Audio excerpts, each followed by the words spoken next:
Hello, welcome to Waypoint Survival. Today let's talk about survival uses for chapstick.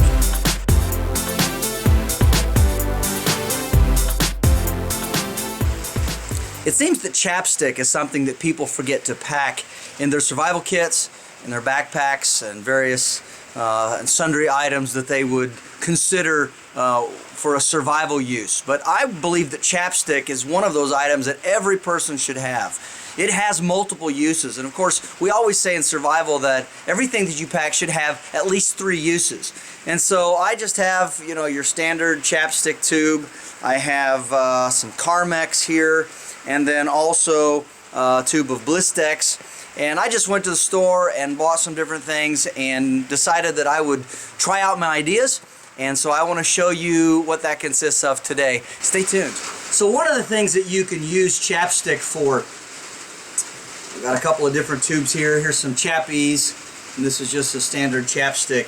But when you have your cotton balls, and of course a cotton ball will burn by itself, but you can use chapstick as a fire extender and somewhat of a fire accelerant. They have a lot of wax and things like that in it, so you could just take it and just, you know, just smear it on here on your cotton ball. Let's see what I'm doing here, and just you don't have to use a whole lot, but again, it works a little bit like petroleum jelly. And then of course you just take your ferro rod and strike it on here, and that will help extend your fire, make it burn a little longer, and hopefully help you get a fire started if you're in a wilderness situation somewhere out like today where there's just a whole lot of rain everywhere. So you can see how that works. It's burning pretty good, and it'll actually burn considerably longer than just a cotton ball by itself. So that's use number 1 for chapstick. Another good use for your chapstick is just take it, open up a little bit, and if you have a sticky zipper on a backpack, jacket, your boots, whatever, just take it and rub a little bit like this in the zipper. Okay, you don't have to go real heavy. And then you want to take the zipper and run it up and down a few times so that it thoroughly coats it. And you can take and kind of smooth it down with your finger like this a little bit, but it makes it run a whole lot quicker, a lot smoother, and also slightly waterproofs your zipper, keeps it from sticking. Again, another handy survival tip and a reason why you should pack some chapstick in your survival kit. Tip number 3, if you have a knife like this one, this is a little K-bar knife. I keep it in my fire kit. But when you have a small knife like this, it's 1095 high carbon steel, and a lot of times, even though it has a protective coating, you know, here on the black where it's protective coating, but on the edge you've got this sharpened area which is bare steel. If you are in a survival situation where there's a lot of moisture out, you could take your chapstick, open it up a little bit, and then just literally just coat the blade right here, and do that on both sides. Again, you don't have to have a whole lot, a little dab will do you. And then very carefully you can take your finger and smooth it out on both sides, making sure of course that you're always pulling down and not into the blade. So make sure you keep that on there, and that will help protect that edge from rusting. And also because it is designed to go on your lips, obviously it's food grade and food safe. So just another great tip for you to use with your chapstick.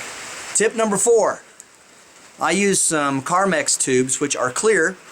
I cleaned them out, washed them out thoroughly, and popped the bottoms off, took the little spiral screw section out of the bottom, and then put salt in one and pepper in the other. And because they're clear, you don't have to write anything on them. It's pretty obvious which is which. And so I have 2 very small, very handy salt and pepper shakers to pack in my kit and take with me camping. Another good note is these are just slightly larger than a 410 shell. So if you get a 410 shell holder of some sort, you could actually pack these, several of them, about 8 or so, normally I think in a carrier, and it would make a really neat little kit for you. Tip number 5, how to use chapstick in the wilderness, or chapstick tube. again, I cleaned this out and I wrote fishing kit on there because inside of here I have about 100 feet of 6-pound test fishing line. I have 12 hooks and 15 small sinkers. I'll dump that out and show you what it looks like. So here's what's in the little fishing kit tube. Pull the lid off there. And what I did is I took a small piece of cork and trimmed it down so it would fit in the end. And so I have a little piece of cork that I can use as a fishing bobber. That's always good. I left a little bit of the line sticking out so I can get my hand in here and I can pull it out. It's wadded up and folded in half. It's about 100 feet of 6-pound test, as I said. And then inside of here, just dump it out. I have just loosely, because there's not a whole lot of room to pack things, but there are 15 small sinkers and 12 little hooks. And that's how you would make a fishing kit out of a chapstick tube. Then I just put some masking tape on here, wrote on it, and then put some clear packing tape around it to protect where I wrote on it with the Sharpie. Tip number 5, and I went ahead and put my microphone on because the ambient noise of this rain on this metal roof is really loud, so hopefully this will help a little bit. But the 5th thing that you can do is make a tube for matchsticks.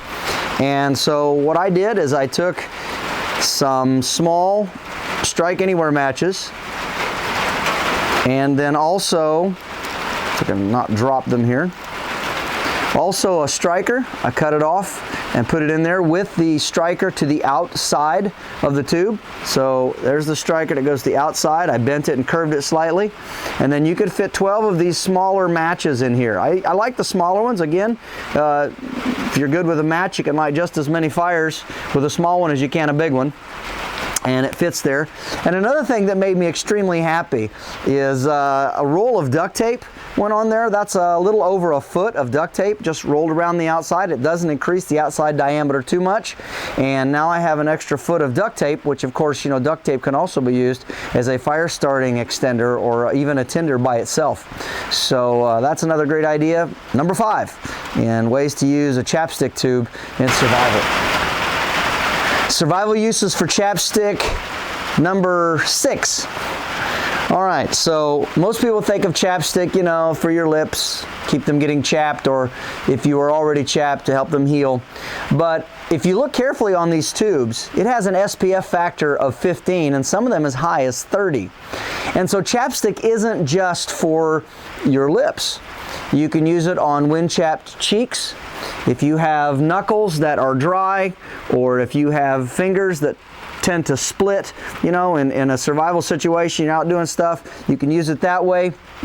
And of course, it is not only a sunscreen, it's also waterproof, and so it's great for that. Another feature that a lot of people don't talk about is, you know, people talk about if there's some kind of event and I have to hike a long ways, or if I get lost, or, you know, whatever, I'm good. I can go for miles and miles, and perhaps you can. But I've done a lot of hiking, backpacking, bushcrafting, walking long distances for a lot of years. And one thing that you find out is eventually, no matter how good a shape you're in, you begin to develop hot spots on your feet, your ankles, your heels, places where your boots or shoes are rubbing.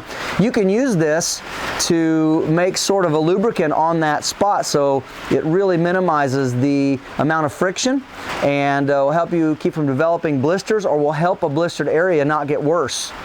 Another thing in that same line is you can use this if you tend to get galded between your legs. Long hiking, I would not recommend using the tube between your legs and then putting it on your mouth, obviously. But you could take the lid off and get a little bit on your fingers, rub it in good, and then rub that into your nether regions to try and protect it, to keep it from getting further chapped. The last thing that I want to talk to you about is making a survival candle out of your chapstick tube, whatever you have with you. And so I'm going to demonstrate that process right now. It's pretty simple, pretty easy, but there's a couple of tricks to know to get it to work right for you. So in order to make a candle out of your chapstick, and remember, this is not going to be like a normal candle. It's going to have a shorter burn time, etc., etc. But it does make a much better burn than just you know, using a match by itself. And if you don't have a tea light count or something, this is a use you can make out of it, and you can still use it for chapstick.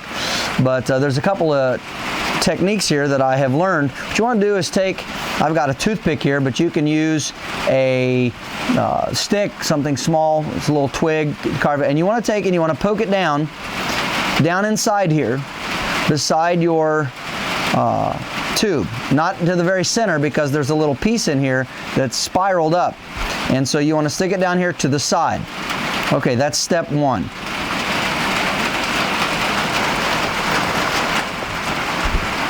Step two is I just got a roll of cotton twine here from the store, and so what you want to do is you want to find the end of it, figure about how deep you want it to be, depending on how much chapstick is left.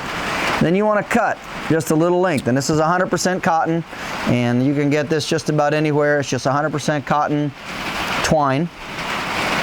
And then what I like to do is extend this up a little bit and go ahead and coat. This is your wick. Go ahead and coat it a little bit, and just basically put it on top of here, put your finger or thumb on top and pull it across a couple of times until you get that nicely coated. Okay, just like that. All right, now we're going to take and we're going to rub this in, retwist it, make sure it stays nice and tight. And then what you want to do is you want to take this bottom here and just put a simple overhand knot in it. And that's very important, because if you don't do that, it makes it really hard to get down to the bottom of the tube. So just a small overhand knot. Then you take your toothpick or small twig and you put it in that knot like this, and then you find the hole that you made and you push it down in there, and you twist and pull back and it stays in there. Then take your scissors, your knife, whatever, and cut it off about where you would want your wick to be. Set that to the side. Take a little bit of this around the outside and coat the edge like that. And then you want to turn this up just a little bit, so there's a little bit of your wax up above this plastic, because you don't want it to catch fire. Always keep a paper towel handy, of course, if you have it. You can wipe it on your face or lips if you don't. And for today's purposes, I'm going to use just a Bic lighter.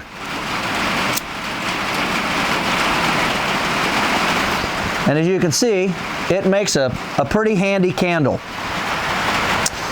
For the sake of experimentation and practice, I actually made several of these.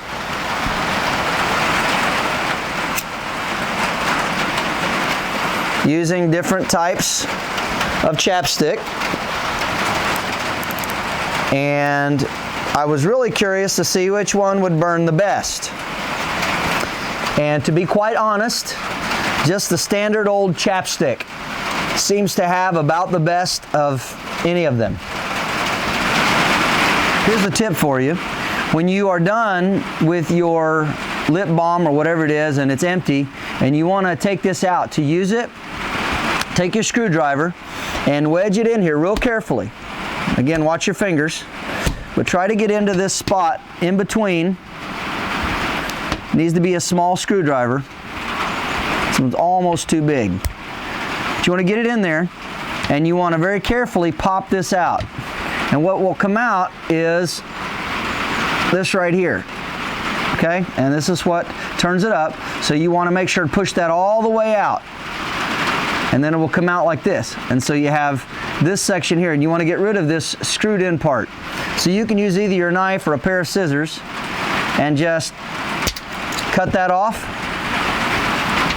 Take this section here that we're done with, and you can pull it out, and then you can discard it, of course.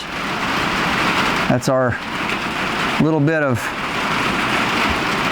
stuff that we used for our candle. Go ahead and clean out the rest of this.